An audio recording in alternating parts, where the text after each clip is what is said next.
All right, good morning. As I reported in open session, our beginning of this year is starting off with a real promise. We see a continued reduction in violent crime, just under a 4% reduction in violent crime. That includes fewer homicides, fewer sexual assaults, as well as aggravated assaults. An area of concern remains our robberies. Instances involving armed robberies are up this year versus last, and so this is still a pressing matter of too many guns and too many hands.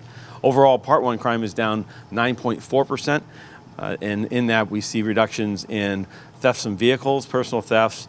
Burglaries are essentially even, but again, a pressing issue here is motor vehicle thefts, where we continue to see Hyundais and Kias being targeted. More recently, we've seen an increase in stolen vehicles involving Camaros and Corvettes. So we're currently investigating that to understand why those vehicles may be targeted. I also reported that there were no categorical uses of force this last week, which means that we today have 3 officer-involved shootings this year. Versus last year, that number was 4. 1 is a fatality. Last year, that number was 2. I did also report that the officer-involved shooting that occurred in Central area 2 weeks ago, involving an individual who was later found to be in possession of a plastic fork, that given the public interest in that circumstance, while that is a California Attorney General investigation, given the nature of that officer-involved shooting, that I anticipate releasing that video, that critical video, well ahead of the 30-day practice that we've engaged in. I anticipate that that video will be released next Tuesday, no later than Wednesday. And with that, concludes. Oh, lastly, there was a report this morning widely published across news media regarding 4 homicides that occurred over the weekend in a 3-hour period of time. Particularly down in the areas of Bell and other areas in the south and eastern part of Los Angeles County.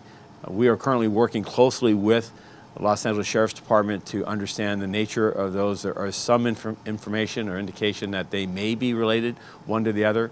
At this point, there is no information that any of these crimes that have occurred there, just outside the city limits, that we've seen any association with violence that we've seen in the city to this point. And with that concludes my remarks, and I'm happy to get any questions. So let me just go back to the shooting from Central. Last week at the commission meeting, you said that based on your early information, you had some concerns about it. You also described that the person who was shot, if I remember correctly, had grabbed the muzzle of one of the guns that one of the officers there was holding, and you were about to go into the 72-hour briefing. So a week later, now you've had the briefing, you've probably looked at some of the video. What additional thoughts can you share about the circumstances? I remain concerned about the officer's decision to use deadly force. It appears that the individual that the officers were attempting to take into custody had been alleged that he had carried a pipe or a pole. That turned out not to be true. It appears at this point that the person who called us purposely misrepresented the information in an effort to cause the department to respond there more quickly. It does appear from my preliminary look at the videos that the individual does grab at an officer who has a beanbag shotgun, so the barrel of that as she's attempting to pull away from him. And then lastly, given the interest in this event, and also given just instance of how does an individual armed with a plastic knife, how does he end up being involved in an officer-involved shooting and loss of life? I think the video is meant to provide context, not justification. I've not made a decision on this. I'll wait for the full investigation. But I do believe that the public has a desire to see this information, and we will publish it. We also released the name of the involved officer, and that was released on Friday. And that is a matter of our practices, absent any safety concerns, is to release that individual's name. So that was done as well. You mentioned now over the graffiti tower that the commitment of police acting as property security has now begun to impact other city operations. What can you say more specifically about that? Well, the department has at any one point the ability to flex its resources, to assign personnel, whether it be a protest such as we had yesterday in the Westwood area, where we had upwards of 500 protesters that were pro-Palestinian that were outside the federal building, and we shifted resources from our existing deployment. We've had to do that now day after day relative to the Ocean View Plaza complex. And while it hasn't taken our deployment levels below minimums, minimums are not our optimal deployment numbers. So we are, moving and shifting resources in order to hold on to that ground. We do think that, unfortunately, it has become an iconic location to draw people for nefarious acts. We now have seen a base jump that has occurred off the top of that location. There is a real and present danger to people inside that facility of falling to their death or otherwise suffering some type of serious injury or death. So we need to secure it.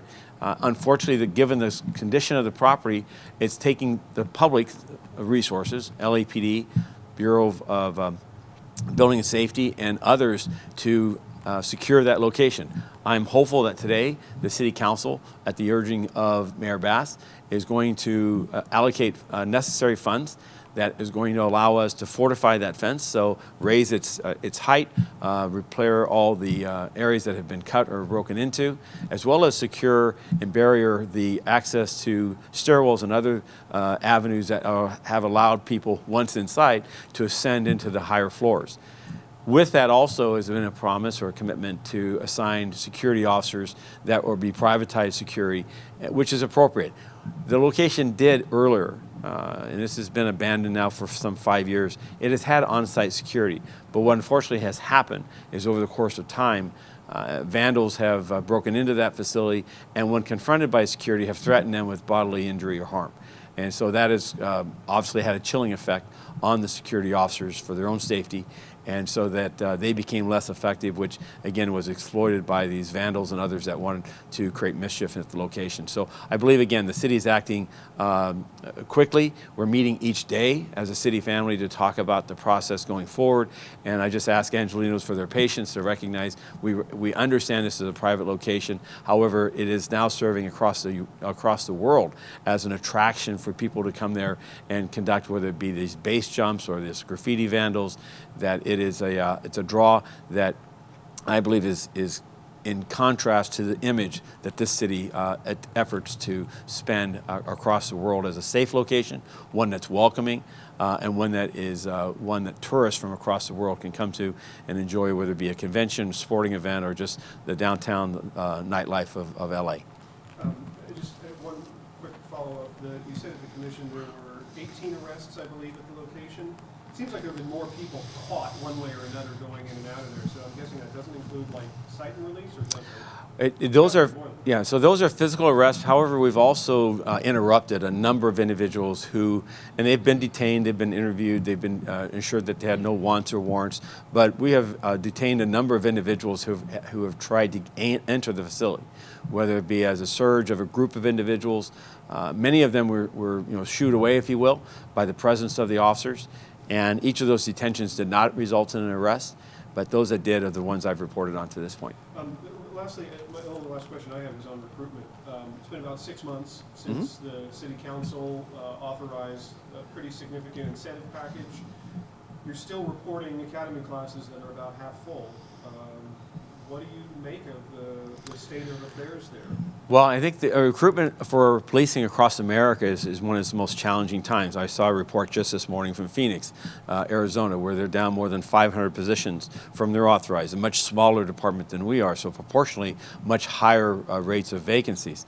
I am grateful to Mayor Bass, as well as to the council, the majority of the council, that supported record incentives in the sense of added wages and benefits, both for those that are coming onto the department, but also those that are here, because we are constantly a location that people are efforting to attract members of this organization to join their departments. Our recruit applicant flows are up more than 30% over the last 6 months. So, and we had, as I reported earlier, I think it was 260 Tier 1 individuals that we believe show very promising future as far as the likelihood of them getting into an academy seat. But there's no question that we're in one of the most challenging times today in attracting and rebuilding this workforce. But I believe we're on a path forward that is going to improve. I know that Interim Chief Choi, one of his remarks echoes mine and the administration, which is we've got to strengthen not just our recruitment, but we also have to streamline the process of becoming a Los Angeles Police Department officer. It takes far too long to get a qualified individual into a seat in the academy. And I'm confident that Chief Choi This was one of his more recent assignments as the assistant chief over support services, that he'll bring energy to that as well, and our continued focus as an organization to, when we find applicants who want to be a member of this organization that are qualified, that we get them to a seat and get them on the path to having a career with this, what I think is the greatest police department in the world.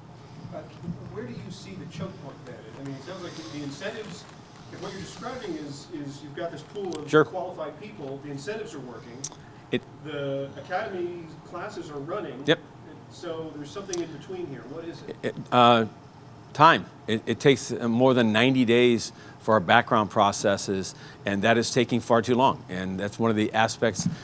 We're looking at the entire process. It's a 7-step process, and I believe in process improvement where, a Six Sigma style of approach where you look at each of the steps and understand where are the things that are adding delays. For instance, one of the most recent changes we're doing now is that we have an employee that has an applicant that may have an issue with a license or an unpaid citation that would get what would preferably or previously be called a soft deferral. Get this fixed, come back and see us in 6 months. I don't agree with that. I had a soft deferral on that definition, if you will, some 42 years ago when I applied for this organization. And I wasn't told, hey, come back and see me in 6 months. I was told, get it fixed if you want to be a member of this organization. And I've got it fixed. And I think that we need to look at what our processes are and what perhaps has been cooked into the process of just delaying and deferring people that, 6 months later I call them a sheriff deputy because another agency will hire them. And they're qualified individuals. But let me be clear, in our rush or in our effort to streamline hiring, we're not going to hire unqualified people, period. I guess what I'm just asking is if the department's ready to put them through the academy, the recruits are coming in, all this stuff is working, it sounds like the delays are the result of not having enough what? Is it people to do backgrounds? Is it people to do, I mean, there are, I can go yell at the city council. I mean, what is it? So there is a shortage of background investigators. Personnel department is hiring those right now. They're currently coming on board. It takes some time to onboard those individuals with peace officer standards and training. Someone just doesn't come in and become a background investigator. There's a certain amount of training and the rigors of what a background investigator is to go about and qualifying an applicant to be a member of this organization. But again, I'm encouraged because most recently the personnel department has added additional personnel to this. And for us, we're also looking at the metrics, though, of the existing people that we have. Background investigators are completing 3 or 4 background investigations a month. I believe that number needs to increase. It needs to increase substantially. Okay. Thank you.